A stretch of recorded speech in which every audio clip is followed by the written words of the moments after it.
Other than that, I'm with Barbara. It'd be really fun to play a villain, because being a villain's fun. Like, you can be just the worst person in the world on, like, in screen or playing that character, and then you can just go back to being a normal person. Yep. Yeah, I'd really love to voice Tyrion Callows. Because, like, I don't know, there's something really fun about getting into a booth and just going wild. Like, some of my favorite recording sessions were when Jaune snapped at the end of Volume 3, and when Felix, like, flipped out on Locust in the second episode of the Mercs arc. It's just kind of fun to get in and get, like, scary weird. And Tyrion Callows is definitely scary weird. Yeah, that's an awesome question. Thank you very much. You want to choose someone? Gun go up. I don't know if that would work. Yeah. There you go. Let's see. Oh boy. Here. We're gonna meet you halfway, and hopefully this won't. I'm just gonna say something that everyone's gonna hate here. Don't do that. Why would you do that? Don't do that. I'm warning you right now. This is your chance to not do that. Then I'm gonna say something to piss off my sister over there. Okay, that's right. David in the Virgin Killer sweater. Did you say David in the Virgin Killer sweater? It's just gonna be a twig with a Virgin Killer sweater hung off of it. The man. She already hates you. At least you're equipped to fight her. Let's see, who else over here? As voice actors, you guys have obviously become attached to your characters. Who would have to be your favorite character that you have voice acted, and why? Who's our favorite character that we've ever voice acted? Ooh. Favorite character you've ever voice acted? Who's your favorite? Oh boy. I do like David. David's the most exhausting, but he's also the guy that I strive to be, so David. Although Felix is also a real bastard, and that's fun. It's really hard to choose because there's great things about every character, and I know that sounds cheesy, but it's true. Recently though, like, I gotta give it up for Space Kid. It's so fun. He's such a little cinnamon roll. He's just beautiful and innocent. Yeah, I mean, every character is fun for different reasons. Obviously, Yang has, like, the most special place in my heart, because that's how I got into voice acting in the first place, and I love voicing that character. Neris is the most fun to do, though, just because I just love that character and I love Camp Camp. Cosmos also, I did Cosmos in Fairy Tail, and that was a really cool experience to be at Funimation and to work with those pros. So that was really cool. There's a girl with a black shirt who someone is pointing at furiously. Hey, what's up? Hey, what's up? How you doing? Okay, come close. Watch the bow. Okay, this is for Barbara. Aaron or Lindsay? Okay. That's the question? That's the question. Aaron or Lindsay? There's so many other questions I have around that. You heard the question. Both of them for different purposes. That could mean. If you know what I'm saying. Question. What's your favorite color? Favorite color? That's an easier one. Turquoise. Nice. Thank you for the question. Let's do. We haven't done a lot over here. Let's do. You, my darling. Hello. My cousin wants to know if Jaune, Felix, and David were all trapped together in a room, what do you think would go down? Oh God, if Jaune, David, and Felix were trapped together in a room. All right. Who would eat who? Well, so I think Jaune and Felix would immediately team up on David, because David would come and be like, okay everyone, let's see if we can find a fantastic way to get out of this room. And Jaune would be like, yeah dude, take it down. You're at 11 right now, and I could really use you at like a 2. And Felix would probably work to get Jaune to work with him to get rid of David, and then once David was out of the way, Felix would try and kill Jaune, and I honestly don't know how that will work out, but like, not everybody's leaving that room. Is I think how that would play out. Let's see. Oh man. Babs, you haven't chosen anybody yet. You want to call someone out? Let's go right in the blue over there. Oh, yes. Water Tribe! Water Tribe's best. I said it. Waterbenders. You would be an earthbender. Wait, show hands like real quick. Let me see show hands for Fire Nation. Earth. Air. Water. Damn right! Alright. Go planet! Alright, I kind of lost my voice, so, alright. Whatever happened to Socrates and Cam Cam? Whatever happened to Socrates and Cam Cam? He was washed. He was washed. For those of you that don't know, Socrates was a really fun sock puppet that was used as a cock holster. And now you know. Blow my mind, dude. Yeah, Socrates has seen some stuff. Purple guitar? Is it guitar or ukulele? I don't know. Ukulele. What's up, my dude? Okay, I'm very nervous asking this question. Hey, Miles, you want to sing a song with me? What song? Closing time? I'll give you the first one. Okay, ready? Here we go. 1, 2. I'll play it. Closing time, and we're done. Thanks, man. Guys, that was beautiful. What's up, dude? What would each member of Team RWBY's favorite anime be? Oh, good question. Each Team RWBY's favorite I anime. would say, only because it's my favorite anime, Attack on Titan. Hey! Attack on Titan. I think Yang would want to be a Titan, honestly. I'm wondering if Yang's more of a JoJo person, but maybe that's just me. Yeah, I got that, like the 10 people were like, yeah. Yeah, I think RWBY would probably watch Lucky Star.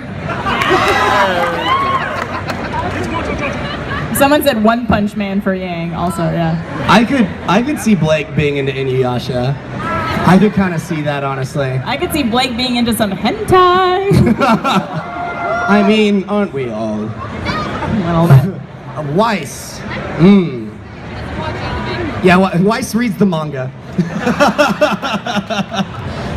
Weiss, if she did watch anime too, she would totally be the person who's like, I only watch the sub. Okay, I'm not a dub person. Alright? See how much time we got left. Oh, we got a few more. All right, Naruto, come on up. What's up, Leaf Village? How you doing? Oh, I broke the table. Miles, it's Glass. What's up? I'm actually Boruto's grandma. Carrie keeps doing this fun thing this weekend, by the way, where anytime he sees a Naruto cosplayer or like a poster for Naruto, he won't call it Naruto. He goes, "Oh, look, it's Boruto's dad," because he's funny. Okay, so I have two questions because I'm not. Oh, you're giving off some crazy energy. I have two questions because I'm not sure if the first one really counts as a spoiler. It's not like a specific spoiler. I just kind of want to know, like, do you guys have like a general idea of how long you want RWBY to go on for? Like, wrap up in the next few seasons, wrap up in like 10 years? Yeah, we talked about this in an interview today, actually. Yeah, we said that in an interview. I mean, it's kind of similar to Red vs. Blue, where we want to make it for as long as people want to watch it. I mean, to an extent, because you don't want to overdo it and make seasons for the sake of making it without having a story in mind. But Carrie mentioned a number. Yeah. He said between 10 and 12 seasons. Yeah, when Monty, Carrie, and I sat down and kind of did the whole roadmap for the story, like there's definitely an end to Team RWBY's journey. But Remnant's a big place, and Legend of Korra was cool, so we can always maybe go back and revisit. What was your second question? Oh, I just wanted to ask, how have like your lives and like the company Rooster Teeth changed since making RWBY? Jesus, that's a good one. Thank you. It's very exciting. It's stressful sometimes. Like when we started working on the show, like it was just a handful of nerds in like the garage part of the office, and we just thought it would be fun to make RWBY. And the bar that we set was maybe some people will watch it and like it, and that was all we really wanted. And now it's this, which is unbelievable. Thank you. Yeah. So it's obviously incredibly fun, it's incredibly motivating, and it's so nice. It's also really scary because when you sit down to work on the show now, like there's a lot riding on it for the company, for people personally who are invested in the show and the characters now, and you don't want to let people down. So it's scary, but it's also incredibly sweet. Well, for a lot of us too, like this is a literal dream come true in the sense of like we're super hardcore nerds, so we used to come to conventions and meet people and like fangirl out, and we still do. But now it's incredibly surreal and incredibly humbling to be on the opposite side, where you guys want to come see us? Like that's insane. You're nuts. And now we get to work with voice actors again that we've been fans with for forever. So we get to work with people like Travis Willingham and Laura Bailey and Yuri Lowenthal. Like that's insane. It's awesome. I started off as a fan. I started off as a Rooster Teeth fan, and I I watched Red vs. Blue, and I watched the RT shorts, and everything from the age of 14 until they hired me in 2011. And it's crazy to me that me, Lindsay, Miles, Carrie, Grade, Aaron, Kara, we're all here at this convention with all of you guys representing Rooster Teeth. It's like we've come so far where like the second generation of Rooster Teeth people are now representing the company. Bernie, Matt, Gus, like the guys who started the company are not here. And that's a totally normal thing. And it's like there's so many different subsets of the company that people are fans of. And to see RWBY especially grow into its own and to have such a strong, intense, supportive fan base for the show is just like the most humbling experience. And to go from fan to being here on stage with all of you guys wanting to meet us and take pictures with us and have us write our names on your merchandise and your possessions. It's like super, super humbling and surreal, and I can't get over it. Long story short, we love you. Yeah. A lot. Yes. All right, we got time for a few more questions. I gotta give it to the witch because her cosplay's super cool. Left 4 Dead's like one of my favorite games ever. It's We're wild. also all signing at the booth throughout the rest of today and tomorrow. So if you do have a question and you didn't get it to us, we'll be there. Hi. First off, I just want to say I wear this costume to RTX every year, so next year please look out for me. Yeah. As you can see from my... Don't startle the witch. My question is, out of every character you have voice acted, what has been your favorite line to deliver for just overall? Yeah. And can we deliver it? Mine's easy. It's Camp, season 1, episode 12.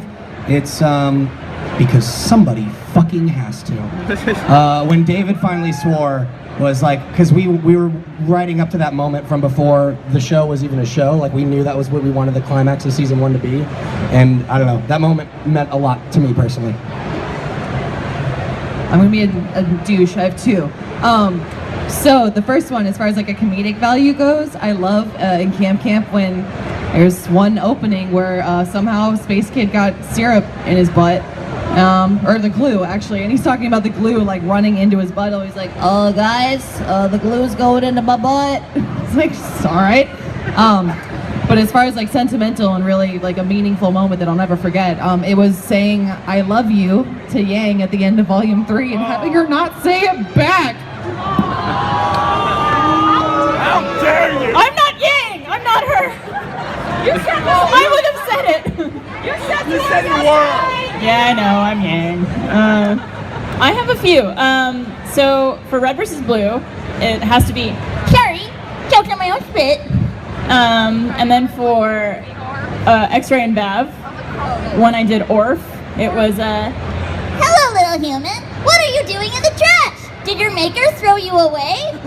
only because that was to Carrie's character, and Carrie's character was such a little shitbag that it's like the best thing ever.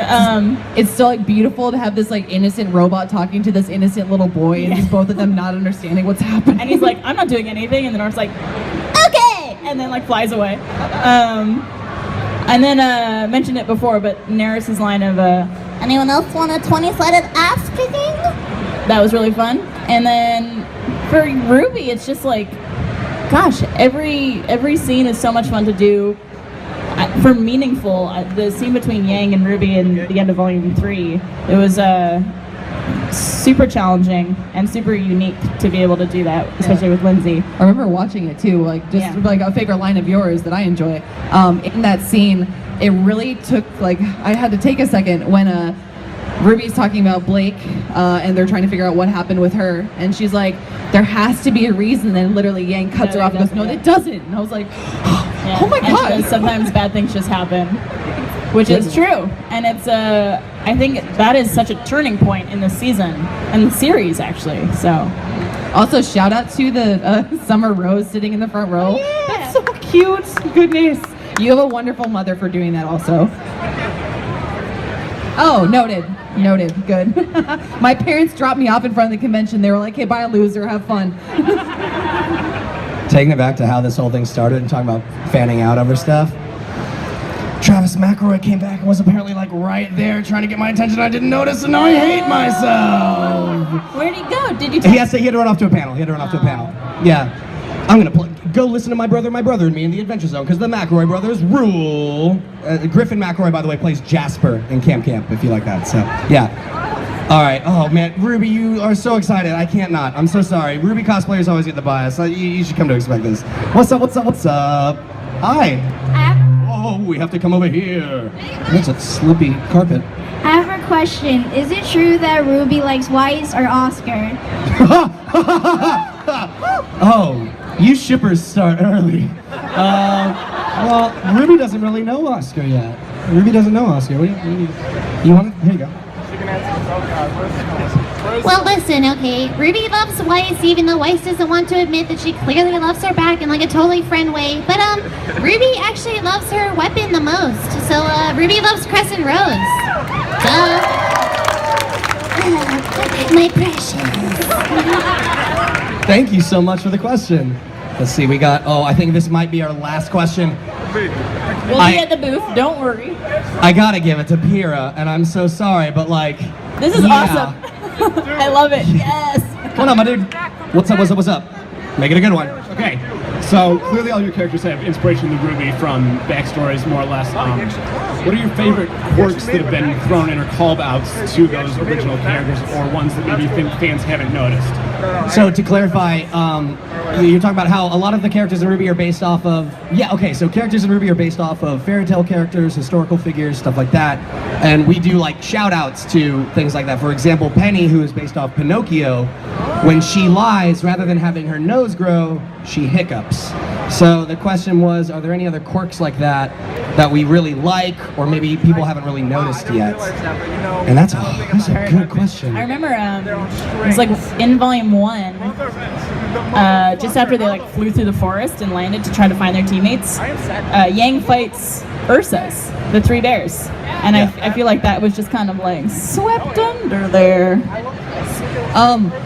I don't know if it was intentional, but this is me interpreting it this way, is I appreciated that Blake, who is inspired by Beauty and the Beast and the blending of the two, she reads. And, maybe that's not in the original story, but in the Disney version, they make it very apparent that Belle is a huge fan of literature. So I was like, that's really cool.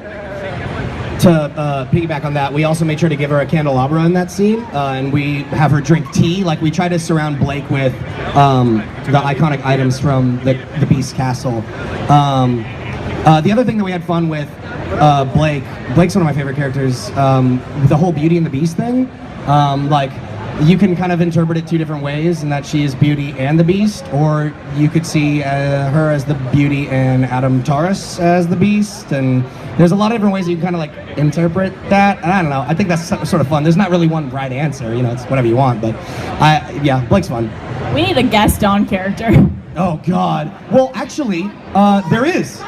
So, no. So in Volume 1, they talk about a general that tried to, God, I can't remember the facts for my own damn show, that tried to attack the Faunus at night. He's named after Gaston. That general is named after Gaston that was going in to try and like kill the Faunus. Yeah, he wanted to kill the beast. Does he use antlers in all of his decorating? You know he do. When he was a lad, did he eat 4 dozen eggs every morning to help him get large? It's like you know the man himself. I do. Hey guys, thank you so much for hanging out here with us. This has been super fun. We're going to be doing I don't know if we are, but like we have the stage here for obviously the rest of the convention. We're going to be doing signage throughout the weekend. We're also going to be walking around. Please, by all means, always stop and say hi. Unless we're like running late to something, we love getting to talk and meet with you guys. Thank you so much. Have a great con. We love you.